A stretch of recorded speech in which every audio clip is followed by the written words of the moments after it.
Welcome to Dark Sorcery. I'm Alfredo Martinez, and I have with me Lucy Von S. Lucy, how you doing tonight?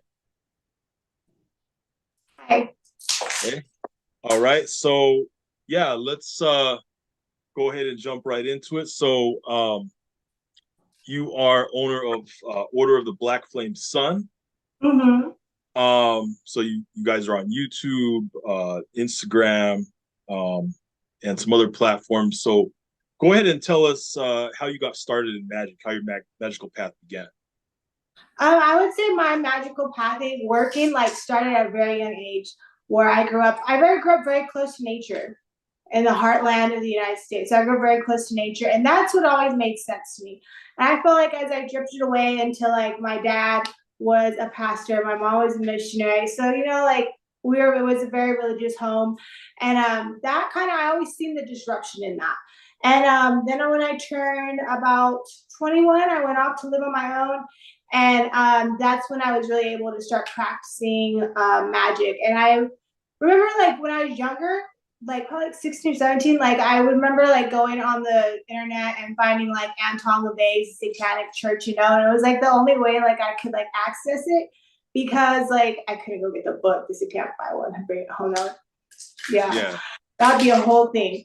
And so I remember checking it out and always wanting to go dabble in it more, but just look at the website. It was so cool. I remember they had the picture on the main page at that time was where they all had the animal masks on, Yeah. and Anton LaVey's pointing with the sword. I was that's something I want to be part of, And so once I got 18, 19, I started exploring my sexuality as a woman, and I started as a dancer. So at the same time, the works of Anton LaVey started coming back to my life, and the Satanic Witch, and I felt that always empowered who I felt, who I was on the inside all along, and that really gave me I guess opened the door to me having that liberty of being who I've always known I was inside.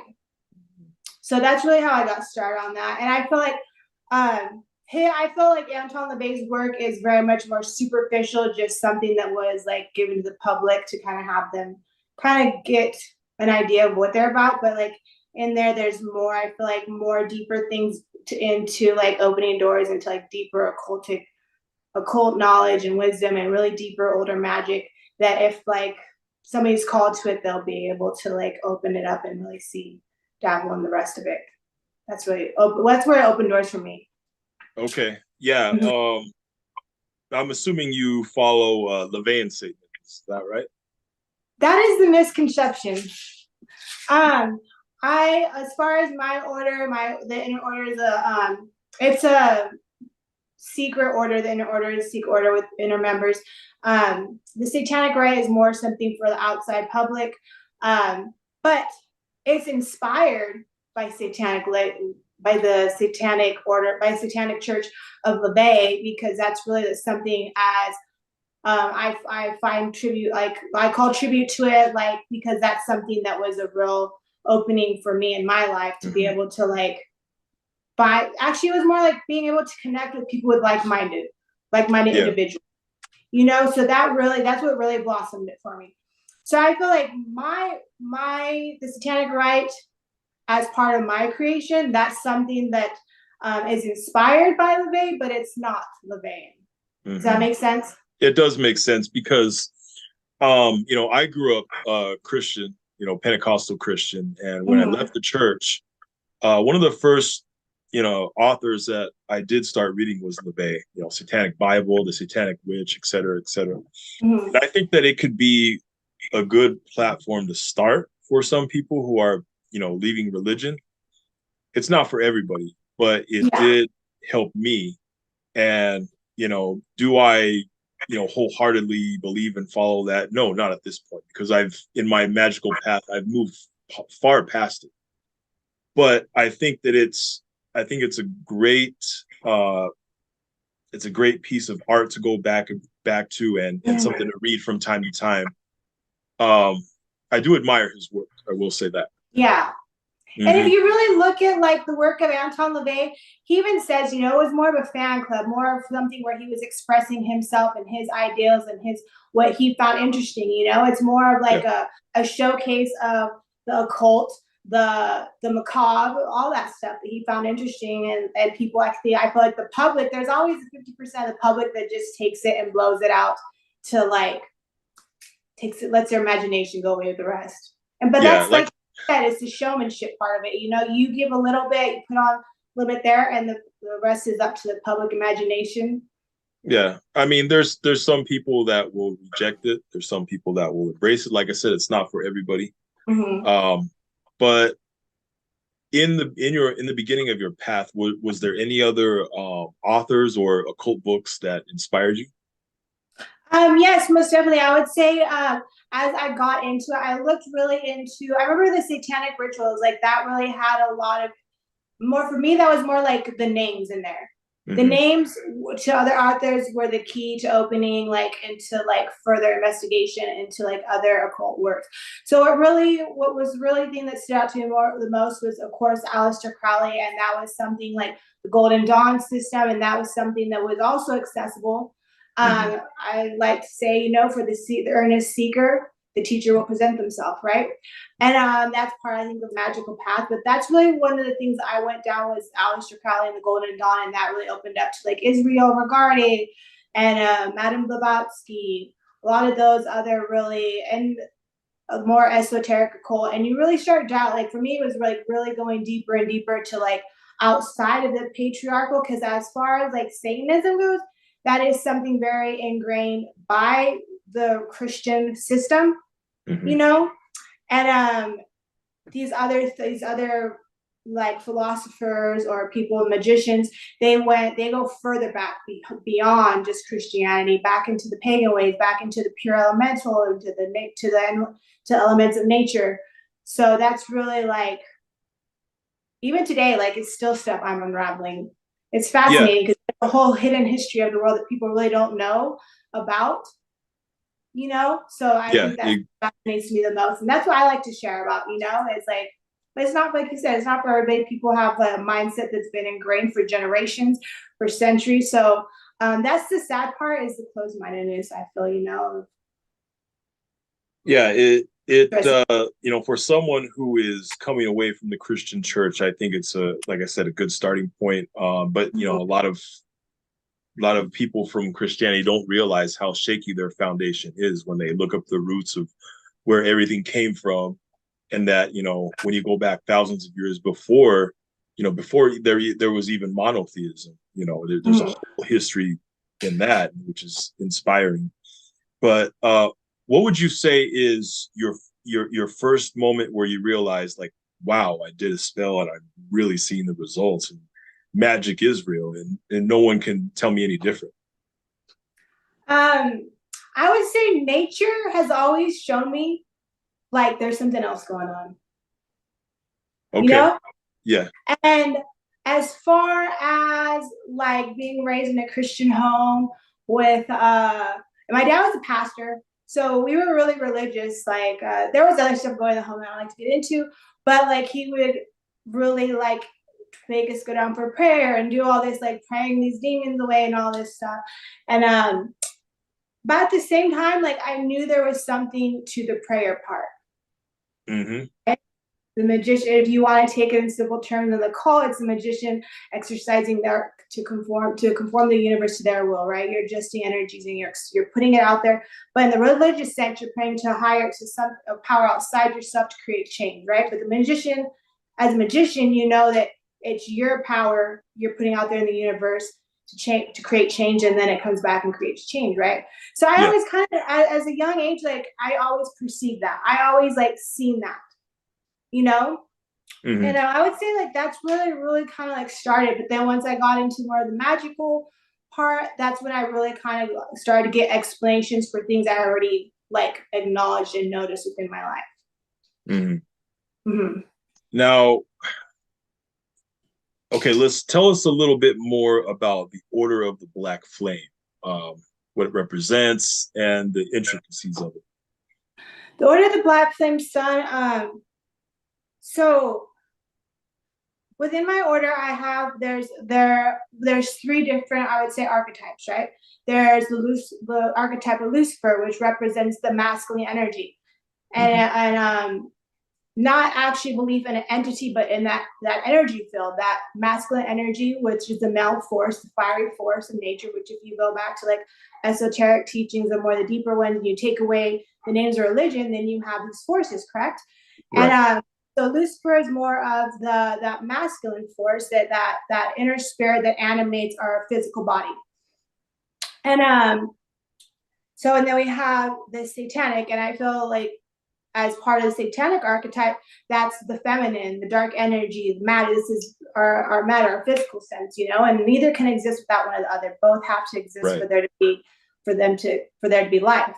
And then we have the concept of death, of Santa Muerte, and that's also some an archetype that I like to use to teach about the secrets of death. You have to have death to continue the cycle, and a lot of it goes back even deeper to like the goddess worship, and to getting back to the roots with being connected to earth, which a lot of it was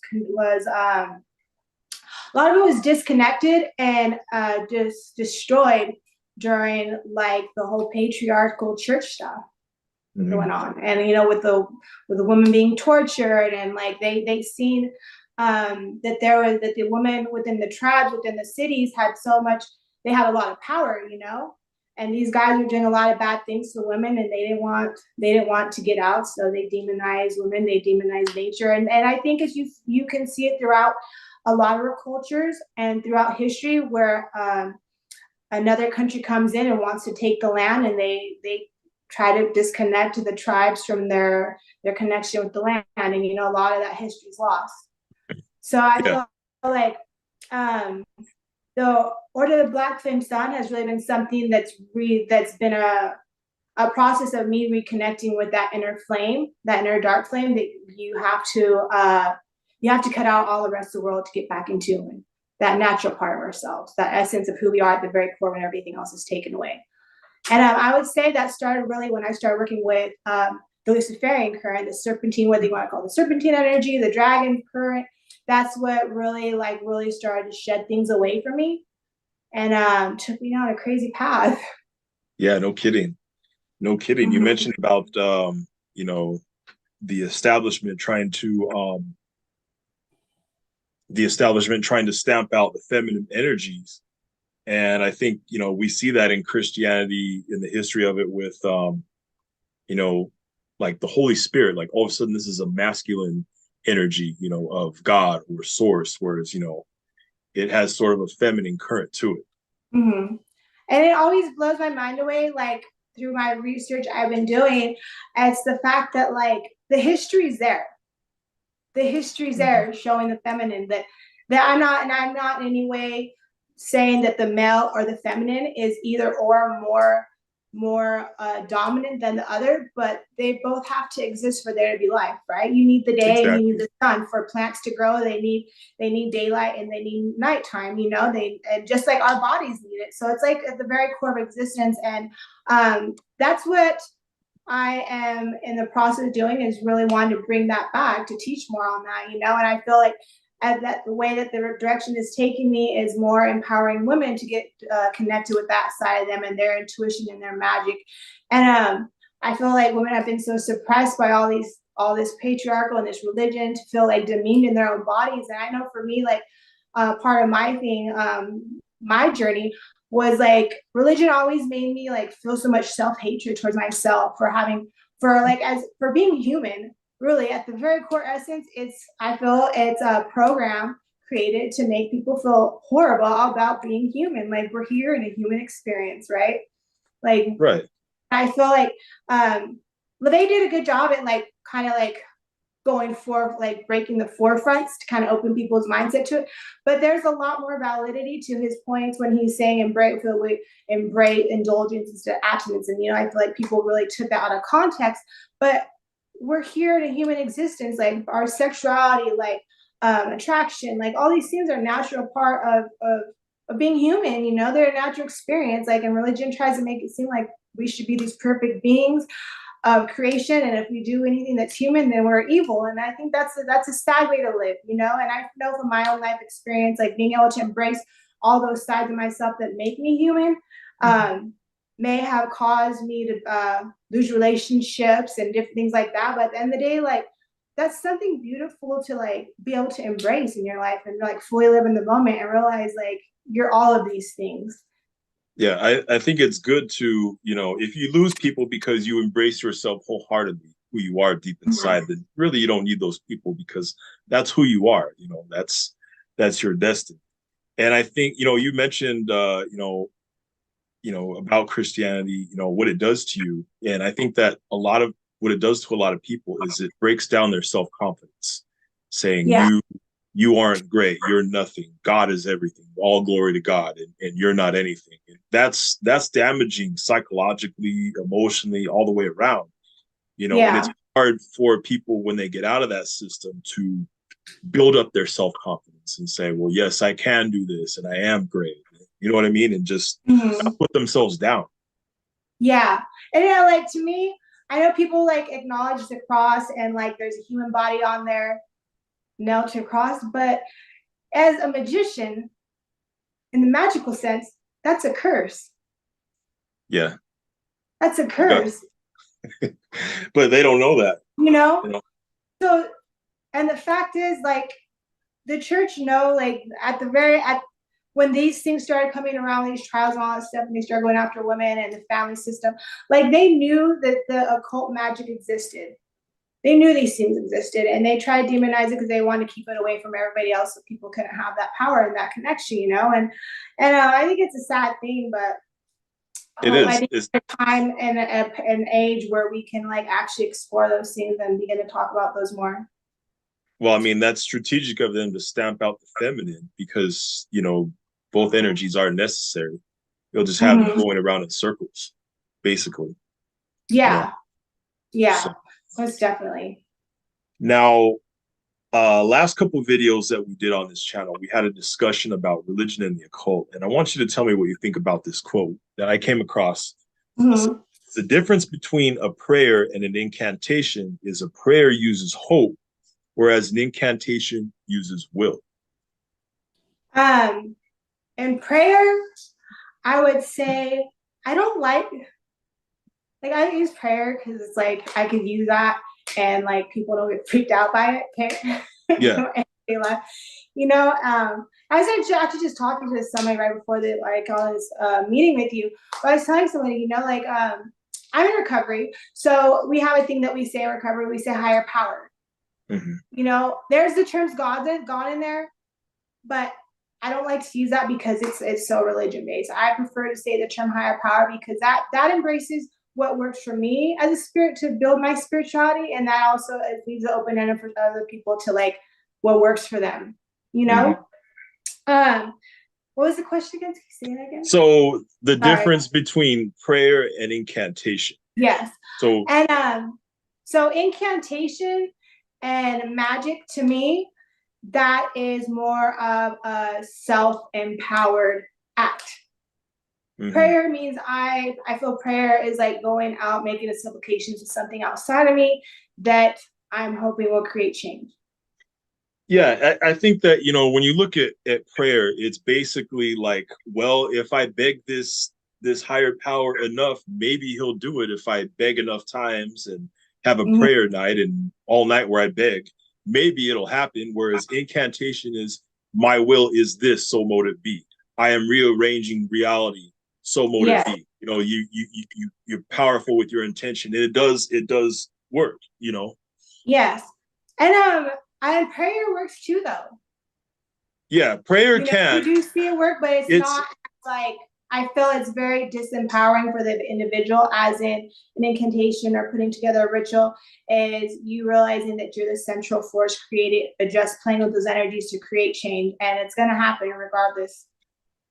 I think that, yes, there is power in prayer, no doubt. I think it depends on the person's perception. Whereas some people can see prayer as similar to an incantation, or they can just be interchangeable and be the same. Whereas in somebody else's mind, it can just be just nonstop begging. You know what I mean? Mhm. But yeah, there is power in prayer, no doubt. No doubt. Yeah. But I just wanted to get your take on the difference between the two since you come from a Christian background. Mhm. Mm. Yeah. I definitely feel there's a lot of like when it comes to Bible, because the Golden Dawn and they do use scriptures and things like that and work Yeah. with different like beings. So I from experience, I can only give you from my experience. You know, I can't say it's total truth or total bullshit, but it's my experience. My experience is there is a lot of truths in there as far as using the elements of the body and occult, but then it's also disempowering because that component of self-hatred and you are lower than thee and all. So it's a very hypocritical, how do you say, hypocritical system. Yeah. Hypocritical? Or? Like it's like here, you can have this much of the truth, but like we're gonna take away this, so you really don't know like the whole truth. Yeah, I think that it shouldn't, one magical system shouldn't be the same for everybody. Everybody's different, and everybody does eventually find their own magic that works for them. It's good to, I think it's good to start out with a certain system and then begin building on that, and then try something else. But you shouldn't be a carbon copy of this author or this magician or this system, because everybody has their own way of doing things, their own way of doing divination, their own way of casting spells and so forth. Yeah. And I think it comes down, I feel like from my experience, it comes down so much to belief. What a person believes, they will become and they will live it. And I think that's the cool part about magic is you go into doing a ritual, you go into having a connection with these energies, and you start to see that like your belief in this system starts to create it, and that's the beautiful part about it, because like everybody is created different, everybody comes from backgrounds, everybody's perception is different things. So like to have that unique system that works for you to help you live a better life, teach their own. Agreed. Yeah. Agreed. What advice would you give your younger self? Oh gosh, I actually wrote a whole paper on this. To me, okay, the advice I would give my younger self is that we have free will of choice. If I could go back and tell my younger self, I would tell her to be powerful, that she's powerful and that she's strong and she has power of choice to choose what she believes. Because I feel like even as a child, we are out of control of so much that happens in our life. But, and I like to quote Viktor Frankl. Do you know who Viktor Frankl is? I've heard of him, but I'm not familiar with. Okay, he wrote a man's search for purpose, meaning, and he was in the Holocaust camp, and I love his story because it relates so much to like my own story when I was incarcerated. But there's something you learn when you have everything else taken away from you, when you have all your rights, when you have all your dignity, when you have everything taken away from you. You learn that the only thing that you have that nobody can take away from you is your free will of choice of what you choose to believe. And what you choose to believe is the determining factor of what you're going to make it through in life. Once you accept defeat in your mind, like the reality is going to conform to that. But if you accept that you're going to make it through what you're going through, then reality will conform to that too, and it will work out. Well said. I 100% agree. Yeah. So before we get going, let's see, you are on Order of the Black Flame Sun, which is also called Satanic Reich. It's on YouTube. Okay, you're on Instagram. You also are on TikTok. Okay, any other platforms? TikTok, Twitter, LinkedIn. We're on everything. Okay. We're everywhere. All right. And for those who are watching, all the links will be in the video description below. Just click below. You can go to all her platforms. I'll have them all listed there. All right, cool. Anything else you want to say before we go ahead and end this video? No, it's a pleasure talking to you. Yep, pleasure talking to you too. Everybody, check out Lucy's links below in the video description, and everyone watching, like and subscribe to Dark Sorcery. Stay evil, hell Satan. Hell Satan.